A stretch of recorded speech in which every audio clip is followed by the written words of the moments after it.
Aujourd'hui, on sait qu'il y a 3 grandes marques françaises, Peugeot, Citroën, Renault. Il y a à une époque, il y en a eu une 4e qui s'appelait Simca. Simca est né parce que Fiat existait. Il n'y a qu'un seul Monsieur Simca, qui est Monsieur Pigosi, et après Monsieur Pigosi, il n'y aura plus jamais de Monsieur Simca.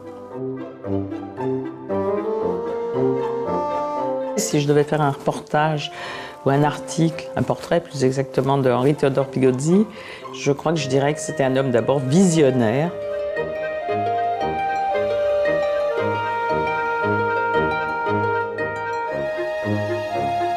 Ah, il était complètement self-made man, oui, il était autodidacte. L'éventail de nos modèles est constitué par une gamme complète qui va des petites Fiat aux imposantes Chrysler. C'est, je pense, la gamme la plus étendue qui soit au monde. Et du jour au lendemain, on se rend compte que cette petite marque était arrivée sur la pointe des pieds juste avant la Deuxième Guerre mondiale, qui était italienne, est devenue une marque multinationale et première marque privée française.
Généralement, les voitures portent fièrement le véritable nom du père fondateur.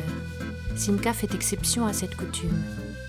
Monsieur Simca s'appelle en vérité Henri Théodore Pigozzi et il est italien. L'histoire de Monsieur Simca et de sa marque à l'hirondelle, c'est une épopée industrielle accomplie en seulement 2 décennies.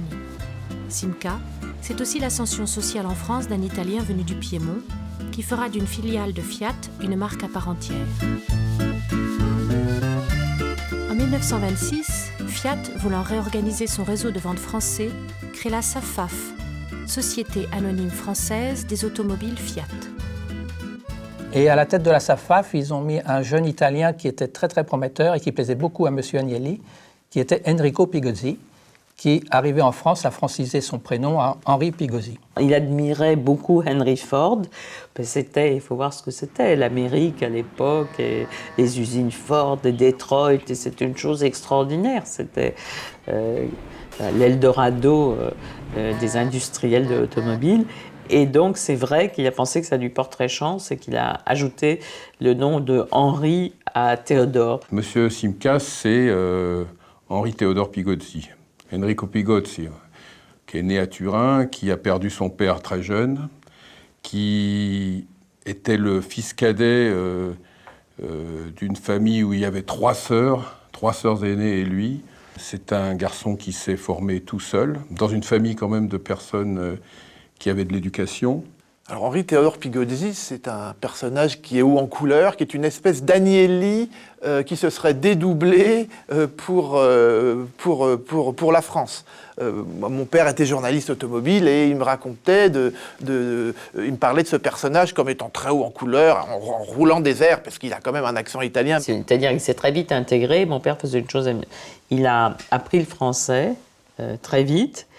Il avait un très léger accent quand il parlait français. Il avait une telle volonté, ça c'est une chose incroyable, qu'il avait installé chez lui et dans sa salle de bain, et même il y en avait un dans sa voiture, des cassettes. Enfin, c'était le début des cassettes venaient d'Amérique.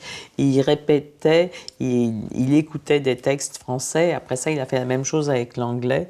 Il y avait un professeur d'anglais qui venait. C'est plus dur l'anglais pour un Italien que le français. Et c'était genre la méthode Assimil. Il avait lu le livre, je vois encore le livre marron sur sa table de nuit, le livre Assimil, et il répétait, il répétait. Une crise économique historique apparaît aux États-Unis. Le 24 octobre 1929, tristement célèbre Jeudi noir, a des conséquences catastrophiques, notamment pour les produits importés. Il faut se remettre dans le contexte politique de l'époque, des années 30, de la fin des années 30, où il y a une politique de protectionnisme de la France, mais aussi de l'Italie, ce qui fait que les frontières entre ces deux pays sont devenues de plus en plus imperméables. Et il est arrivé un moment où il n'était plus possible pour Fiat d'importer des voitures en France. M. Henri Pigozzi a réussi à persuader les dirigeants de Fiat de fonder une nouvelle société pour construire des voitures en France et non plus les importer seulement. Pourquoi la famille Agnelli a fait confiance à mon père? Je pense que c'est quelqu'un qui en imposait, qui avait un charisme, qui avait un physique. Certes, il n'avait pas de diplôme, mais à l'époque, c'était beaucoup moins important parce qu'il y avait beaucoup moins de diplômés. Quand Fiat a décidé de l'envoyer en France pour créer une société automobile, Fiat France, il était encore fort jeune et il a eu la faculté de comprendre très très vite les codes de la société bourgeoise, industrielle française, ce qui lui a permis d'avancer assez vite, de prendre les relations qu'il fallait pour faire évoluer son affaire. Et cette intelligence lui a permis d'arriver où il était et où il est arrivé, quoi. Il s'agissait de faire une nouvelle société qui s'appelait Simca, qui a été appelée Simca, Société industrielle de mécanique et de carrosserie automobile.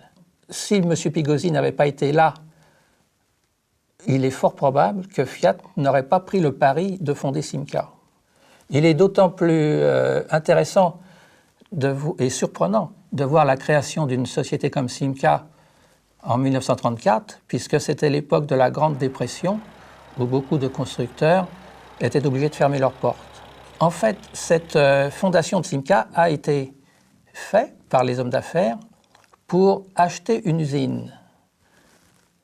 Et ils avaient en tête l'usine des automobiles de Ney, qui était une usine très moderne et qui était également en cessation de paiement. Et alors, dès qu'ils ont été propriétaires de l'usine, le staff spécialisé de Fiat est arrivé pour mettre l'usine en conformité de la production Fiat. Et cette transformation de l'usine a duré 6 mois, ce qui fait que les toutes premières Simca Fiat, puisqu'à l'époque on ne disait pas du tout Simca du tout court, on disait Simca Fiat, les toutes premières Simca Fiat sont sorties le 1er juillet 1935. J'aime bien les petites autos carrées comme ça. C'est une Fiat française, cette voiture, avant Simca, pré-Simca.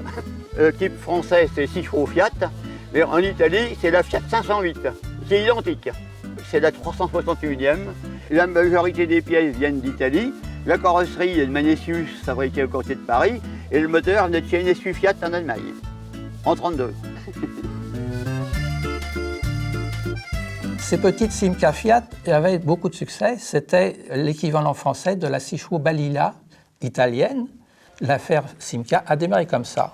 Fiat était maintenant sur le territoire français avec une usine de construction, tel le cheval de Troie. À l'époque, la xénophobie était très forte, de plus en plus forte. Par exemple, le slogan de Louis Renault à l'époque était « Renault, l'automobile française ». Et avant Simca, lorsque M. Pigozzi était à la SAFAF également, il avait baptisé les Fiat françaises. Ce qui a permis la progression relativement rapide de Simca, c'est l'apparition de la Simca 5. C'est une petite voiture à 2 places qui était censée être vendue en France aux alentours de 10 000 francs, ce qui était relativement peu à l'époque. La Simca 5 mettait à la portée de beaucoup de gens la première automobile. C'est une Simca 5. C'est un souvenir d'enfance, comme beaucoup de restaurateurs de véhicules anciens. C'est la première voiture de mon père. Et j'ai des souvenirs de départ en vacances dans ces toutes petites voitures, faisant Bourges-Thonon-les-Bains ou Bourges-La Rochelle. Derrière, avec le matériel de camping, j'ai des souvenirs plein la tête entre mes 2 et mes 7 ans. Pour présenter ce véhicule particulier, c'est un modèle sous licence Fiat, c'est une Simca Fiat, parce que c'est la première année de production de ce genre de véhicule en France. Elle est de 1936 et elle a le numéro 2000. Je pense avoir le modèle qui roule aujourd'hui le plus ancien. C'est 1936, période difficile en France. La création de la Simca 5, qui est la cousine de la Fiat Topolino, eh bien, sortira sous l'impulsion de Pigosi 3 mois avant la Topolino en Italie, malgré le retard provoqué en France par les grèves liées aux conflits sociaux de 1936.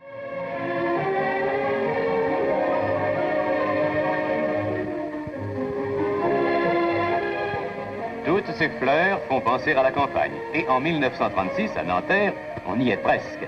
Oui, mademoiselle, cette usine vient d'être achetée par Simca. Il y a aussi d'autres bâtiments, car Simca voit grand. La progression de Simca continue non seulement avec la Simca 5, mais également avec la Simca 8, qui sera là vraiment un modèle de grande diffusion en France. Simca 8, Simca 8, peu de consommation, puisqu'on commence à parler de l'hirondelle avec un appétit d'oiseau. Et elle est rapidement devenue une concurrente importante de la production française, et notamment de la 202 Peugeot. Et à partir de ce moment-là, Simca et Peugeot vont être en concurrence quasiment pendant 50 ans. Lorsque Simca ou Peugeot sortaient un modèle, les journalistes se posaient la question, est-ce que l'hirondelle de Simca finira un jour par manger le lion de Peugeot ? Au printemps 1938, donc tous les véhicules qui étaient auparavant badgés Simca sous licence Fiat deviennent des Simca. Donc Simca a pris son envol avec la Simca 5 et la Simca 8. Et c'est à ce moment-là que de grands nuages sombres arrivent à l'horizon et que la guerre arrive. 14 juin 1940, la Wehrmacht entre dans Paris. Ça veut dire que pendant la guerre, on va continuer à fabriquer des Simca 5 et des Simca 8 avec le personnel qui reste, parce que le personnel est mobilisé et il y a peu de pièces. On peut dire qu'il a eu une sorte de dérogation vis-à-vis des autorités allemandes d'occupation, puisque les Allemands savaient très bien que Simca était une filiale de Fiat. Et le directeur général allemand qui a été désigné était l'ancien directeur général de Fiat en Allemagne.